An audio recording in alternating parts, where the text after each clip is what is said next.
This will come out on Monday, which is Yom HaZikaron in Israel. It's Israel's Memorial Day. It's always a very painful day in Israel when Israelis mourn their dead from war. But it will be immensely painful this year because Israelis will be thinking about the people killed on October 7th, and indeed the Israelis who are still held hostage.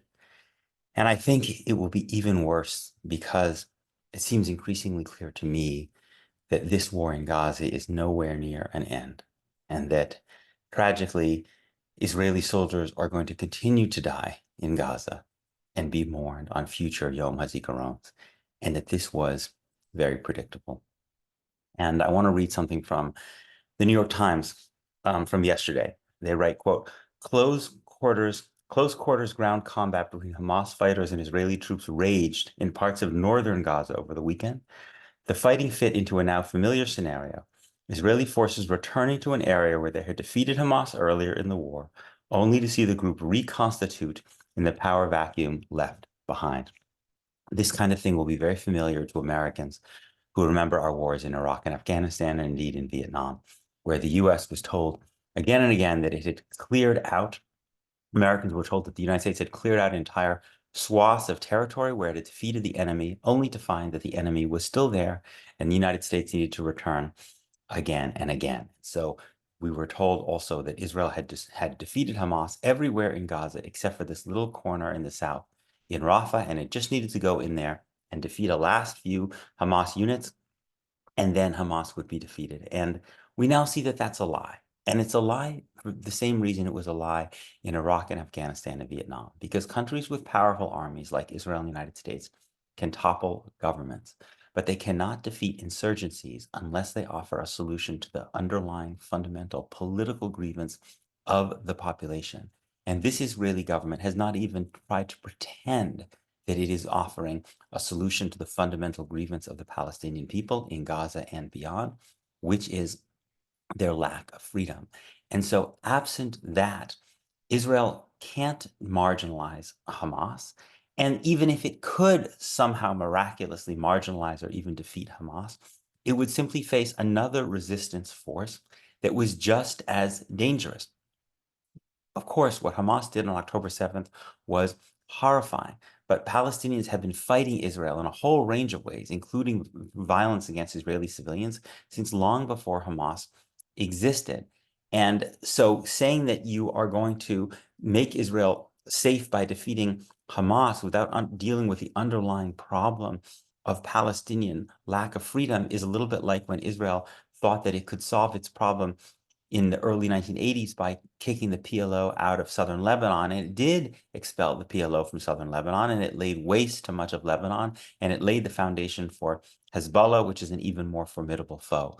We know that Hamas recruits its fighters from the families of people Israel has killed. Presumably any other Palestinian resistance group would do the same thing. And so now that Israel has killed 40,000 or so Palestinians, forced 90% of Palestinians in Gaza from their homes, the population of people that will be easy recruits for future attacks against Israel is that much greater than it was before.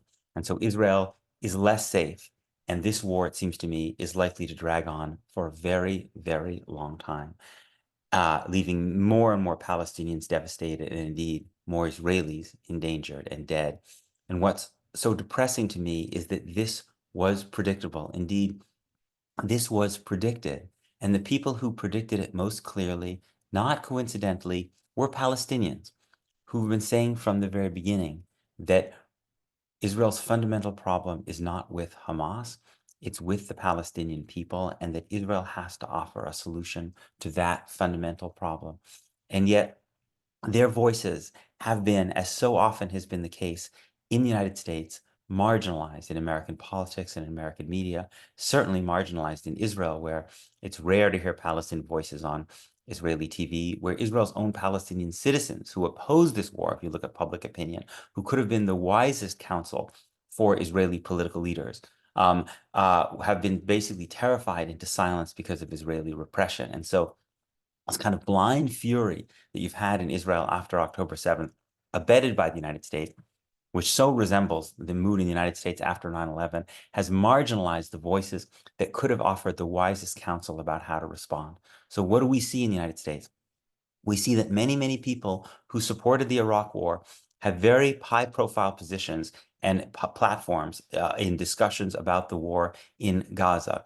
But Palestinians who know Gaza and Palestinian politics the best don't have a voice. It reminds me so much of the debate in the United States after September 11th, when there were so few people who really knew Iraq and Afghanistan well, who were part of that public discussion, who could have warned Americans about the likely impact of those wars on those societies and the inability of America to win those wars. And to me, it sometimes feels like when I listen to American Jewish and Israeli Jewish discourse, that like I'm part of this family, and our family is doing immensely destructive things to other people. Of course, we've been very badly wounded ourselves, but we're responding by doing these immensely destructive things to other people. But those things are ultimately also self-destructive to us as well, and that there are voices that we could listen to that could help perhaps get us out of this downward spiral.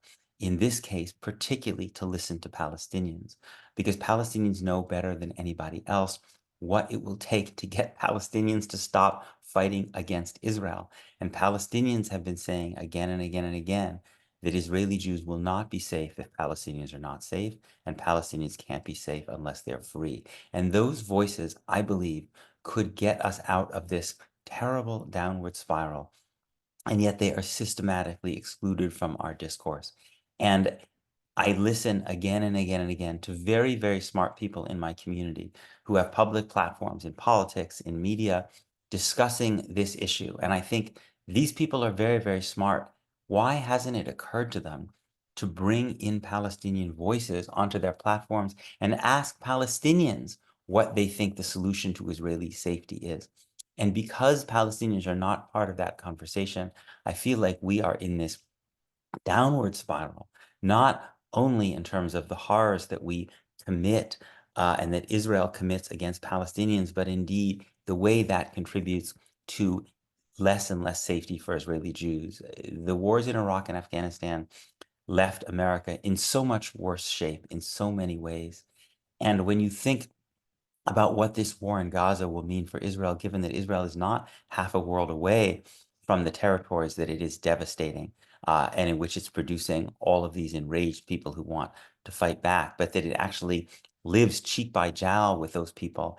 It really terrifies me, the consequences of this war, and frustrates me a great deal that the voices who might have warned and indeed did warn against this path were not listened to.